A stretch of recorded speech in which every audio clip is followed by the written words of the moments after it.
સ્થળ માટે જાણીતી છું. પંચમહાલ એક આદિવાસી વિસ્તાર છે. મારું ઐતિહાસિક મહત્વ ખૂબ વિશેષ છે.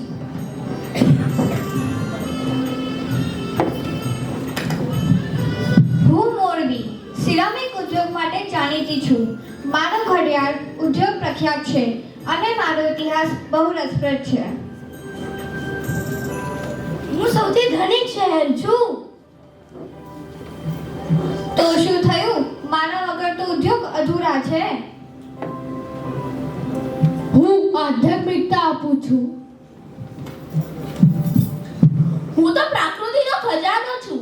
મારું સૌંદર્ય તો લોકો જોતા જ રહી જાય છે. તું ભલે રૂપાણી, પણ હું સૌથી મોટું શહેર છું. અરે ઊભા રહો, પણ મારો જીરણ કોઈ પાસે નથી. હું તો સૌથી મોટો છું. બધા શાંત થાઓ, શાંત થાઓ. તમે દરેક ખાસ છો. એકતામાં જ શક્તિ છે. આપણી ગુજરાતની ભાષા, ઉદ્યોગ, પ્રકૃતિ, સંસ્કૃતિ એ જ આપણી ગુજરાતની સાચી ઓળખ છે મિત્રો. જાઓ મિત્રો, હળીમળીને કામ કરો. જેને પોતાની સંસ્કૃતિનો સાચો ગૌરવ હોય તે સાચો વિકાસ કરી શકે. અનેક સંઘર્ષો, પ્રદર્શનો, હડતાલ, અનેક બલિદાન પછી આ રાજ્યની સ્થાપના થઈ છે. બલિદાન ક્યારે વ્યર્થ નથી જતું. શું બલિદાન? અરે ગુજરાત પહેલા અલગ રાજ્ય નહોતું.